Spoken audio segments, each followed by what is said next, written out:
Halo Rebaseners, apa kabar kalian? Semoga selalu dalam keadaan sehat ya. Pada kesempatan kali ini, Adesis mau membahas film berjudul Yellow Dragons Village 2021. Menceritakan tentang sekelompok remaja yang ingin melakukan kemah di suatu tempat. Di tengah perjalanan, sayangnya mobil yang mereka tumpangi mengalami masalah. Beruntung di sana ada satu warga yang baik. Mereka dibantu dan ditawari menginap di rumahnya.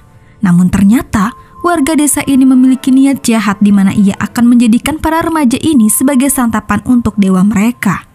Bagaimanakah cerita lengkapnya? Penasaran kan? Yuk langsung aja kita ke alur ceritanya. Film diawali dengan memperlihatkan sebuah vlog dari sekumpulan remaja yang sedang bersenang-senang. Sampai di mana akhirnya mereka memutuskan untuk berkemah di dalam hutan.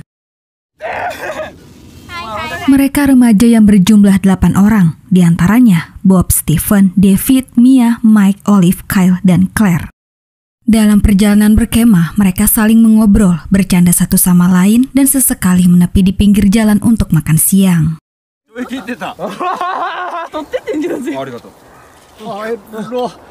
Setelah melanjutkan perjalanan, apesnya di tengah perjalanan, ban mobil yang mereka tumpangi tiba-tiba kempes. Mereka sama sekali tidak membawa peralatan darurat dan ban serep, ditambah di tempat itu sulit mendapatkan sinyal untuk menghubungi bantuan. Akhirnya kelompok ini memutuskan mencari bantuan dengan berjalan kaki memasuki terowongan kecil yang ujungnya sampai di sebuah jurang dalam yang harus dilalui dengan jembatan yang bertuliskan jalan masuk menuju desa Tatsukiri. Ketika mereka sedang menyeberang, dari bawah terlihat seorang pria tua tengah mengamati kelompok itu dengan tatapan sinis. Sejauh kaki melangkah, mereka yang terus berjalan entah ada di mana, tiba-tiba di tengah perjalanan, kelompok ini bertemu dengan seorang pria tua yang sedang bertingkah aneh. Kyle mencoba menghampiri si pria itu, namun pria itu menghiraukan Kyle seolah-olah tidak peduli dengan keberadaan seseorang di hadapannya. Tidak mau ambil pusing, mereka pun kembali melanjutkan perjalanan. Sempat di situ mereka menemukan orang-orangan sawah dengan bentuk yang seram. Kemudian kelompok ini pun bertemu dengan seorang pria gondrong yang menaiki kuda bernama Alex.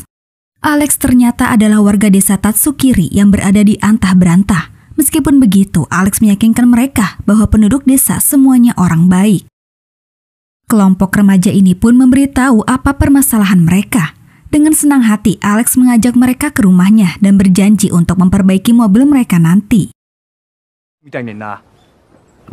Kemudian begitu sampai di rumah Alex, 3 wanita cantik bernama Amanda, Rebecca, dan Lucia menyambut mereka dengan memamerkan gunung kembarnya.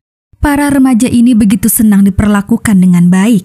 Tapi saat mereka melihat ke dalam rumah, mereka merasa aneh, di mana sudah tersedia hidangan makanan yang seolah-olah sudah dipersiapkan untuk mereka semua. Alex meminta mereka untuk tidak sungkan menyantap hidangan yang sudah dipersiapkan. Sambil makan bersama, Alex mencoba mengakrabkan diri kepada kelompok remaja tersebut. Alex tidak ragu memberi tawaran kepada mereka agar mau menginap di rumahnya untuk 1 hari saja. Dan dia berjanji bahwa besok akan membantu memperbaiki mobil yang rusak. Karena merasa tidak enak, akhirnya kelompok ini menerima tawaran Alex untuk menginap di rumahnya. Malam sebelum tidur, Kyle mengungkapkan bahwa dia merasa rumah ini begitu menyeramkan dan merasa aneh dengan penghuninya. Mereka yang mendengar itu tidak begitu memperdulikan. Sementara itu di sebelah kamar lain, terlihat Alex bersama pria tua itu bernama Chris yang ternyata bagian dari keluarganya. Mereka tertawa jahat di mana Alex mengungkapkan bahwa dia sudah tidak sabar untuk hari esok. Kemudian besok paginya, Mike terbangun duluan di antara yang lain. Dia heran tidak melihat Stephen. Lalu dia membuka jendela dan melihat beberapa warga bertingkah aneh lengkap berseragam putih sambil membunyikan lonceng di sepanjang jalan. Pria terakhir yang memakai topeng menengok ke arah Mike dan tahu bahwa dia tengah memperhatikannya. Mike pun panik dan segera membangunkan teman-temannya yang masih tidur. Ketika mereka ingin pergi, Rebecca dan Lucia menyambut mereka dengan hidangan sarapan pagi yang sudah disiapkan. Merasa tidak enak, mereka semua akhirnya sarapan dulu. Tapi Secara tiba-tiba, Amanda menusuk Kyle dari belakang. Sontak hal itu membuat semuanya kaget. Mereka tidak percaya apa yang baru saja dilihat. Kyle sempat bertahan, namun dia pun akhirnya tewas. Di situ muncul Alex bersama beberapa warga sambil membawa senjata. Lalu dia mengungkapkan bahwa mereka sudah terpilih dan harus mengikuti ritual yang akan segera dilaksanakan. Salah satu pemuda desa bernama Brian memilih Mia dan membawanya pergi untuk diajak mantap-mantap. Begitu mereka sampai di tempat ritual, Chris yang dipilih sebagai pemimpin acara mengatakan bahwa sebentar lagi mereka mau melakukan ritual suci. Kemudian 2 orang datang dengan membawa mayat Kyle. Di situ Alex mengambil sepiring daging, lalu mengungkapkan bahwa dia telah mengambil daging Kyle. Mike yang mengetahui hal itu membuat dia mual dan muntah-muntah. Dia yakin bahwa makanan yang sebelumnya dihidangkan adalah sebagian daging manusia yang secara tidak sadar telah mereka makan. Kemudian Alex memasak daging itu. Lalu setelah daging matang, Chris mempersembahkan daging itu kepada dewa mereka yang selama ini disembah-sembah bernama Dewa Obintawara. Setelah itu, Chris memberitahu bahwa selanjutnya Dewa Obintawara menginginkan daging Olive. Alex memaksa Olive berdiri untuk segera dieksekusi. Namun secara tiba-tiba Olive melawan sehingga senjata itu tidak sengaja menembak Stephen dan tewas. David, Mike, Olive, dan Claire mencoba kabur. Namun David tertangkap dan ditembak tewas. Sedangkan Olive tewas secara konyol di mana dia terjatuh dan senjata itu menembak dirinya hingga tewas. Lalu Alex dan anak buahnya berhasil menembak mati Claire. Sementara Mike yang berhasil kabur mencoba tetap bertahan hidup. Namun Mike pun bertemu dengan Amanda Rebecca Lucia dan dia tewas ditembak oleh Rebecca. Setelah semuanya sudah berakhir, mereka membereskan barang-barang kekacauan dan bersiap-siap untuk ritual. Alex yang sedang memasak tiba-tiba melihat anak buahnya jatuh terkapar tanpa sebab. Ia pun memerintahkan anak buahnya untuk mencoba mengecek mayat Bob. Ternyata Bob hanya pura-pura mati. Bob berhasil menembak Alex dan membereskan para anak buahnya yang menyerang. Di sisi lain, Rebecca ditugaskan untuk membawa mobil anak-anak itu. Namun Stephen bersembunyi di mobil untuk mendapatkan kesempatan menyerang mereka. Sedangkan Mia yang dibawa untuk dimantap-mantap, di situ dia berhasil mengalahkan Brian. Usut punya usut, ternyata Bob, Stephen, David, dan Mia sengaja melakukan rencana ini untuk balas dendam. Karena nenek Bob dulu tewas akibat tertangkap dan dijadikan korban ritual oleh Alex dan warganya. Bob mempersiapkan seluruh hidupnya untuk balas dendam. Tapi dalam rencana balas dendam ini, sayangnya teman-teman mereka yang lain tidak tahu dan mereka kehilangan nyawa dengan sia-sia. Setelah puas membunuh setengah bagian dari anak buah, Bob dan yang lainnya menghubungi Chris. Dengan santai, Bob memberitahu kekacauan yang telah ia lakukan untuk balas dendam.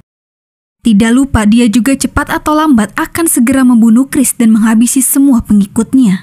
Menerima ancaman itu, Chris tidak takut. Dia tertawa lepas dan memerintahkan asistennya Barry, seorang ahli pedang, untuk membereskan mereka semua. Pada keesokan paginya, David, Bob, Stephen, dan Mia mulai menyerang dan melakukan aksinya. Bob dan Stephen mampu membereskan beberapa anak buah yang mencoba melawan. Sedangkan David dan Mia dihadapkan oleh Amanda yang membawa pisau. Di situ Mia meminta David pergi, sementara dia akan melawan Amanda sendirian. Kemudian di sisi lain, Stephen dan Bob akhirnya berhadapan dengan Barry. Meskipun 2 orang, Barry tidak gentar untuk melawan Bob dan Stephen. Bob mencoba menghadapi Barry duluan. Setelah mencoba beberapa pertarungan, ternyata Barry begitu kuat.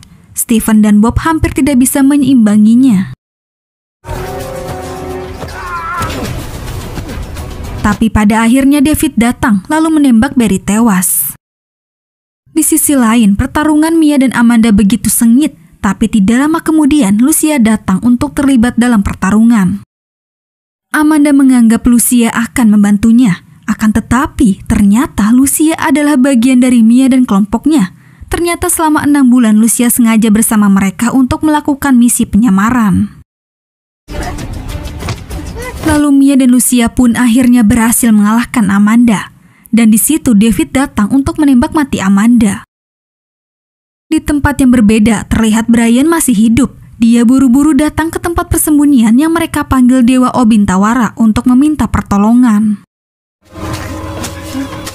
Namun karena tidak ada anak buah yang melayaninya lagi, dewa itu sangat lapar. Alhasil, Brian pun menjadi santapannya. Setelah keluar, kelakuan Obintawara jauh disebut dari kata dewa, di mana tingkah laku Obintawara seperti pasien rumah sakit jiwa. Kemudian David, Stephen, dan Bob akhirnya bertemu dengan Chris. Chris menembak jatuh senjata David yang membuat mereka terpojok. Mereka yang terpojok tidak ada pilihan lain selain menyerah. Mereka bertiga merunduk dan ternyata itu sengaja untuk menjatuhkan bom yang akan membunuh Chris. Misi balas dendam pun akhirnya sukses. Namun ketika mereka ingin pulang, di perjalanan mereka bertemu dengan Dewa Obintawara. Di situ Obintawara mengaku bahwa dia adalah dewa yang mereka sembah. Dia juga bercerita bahwa sejak dia masih kecil dia diculik dan para warga desa itu menempatkannya di satu ruangan kecil lalu memujanya sebagai dewa. Obintawara diberikan makan daging ibu dan ayahnya, dan sejak saat itu warga desa melakukan ritual untuk mempersembahkan daging manusia kepada Obintawara. Kemudian Obintawara dan mereka pun bertarung. Obintawara terlalu kuat, tapi berkat kerjasama tim, akhirnya mereka mampu mengalahkan Obintawara dan misi balas dendam sukses.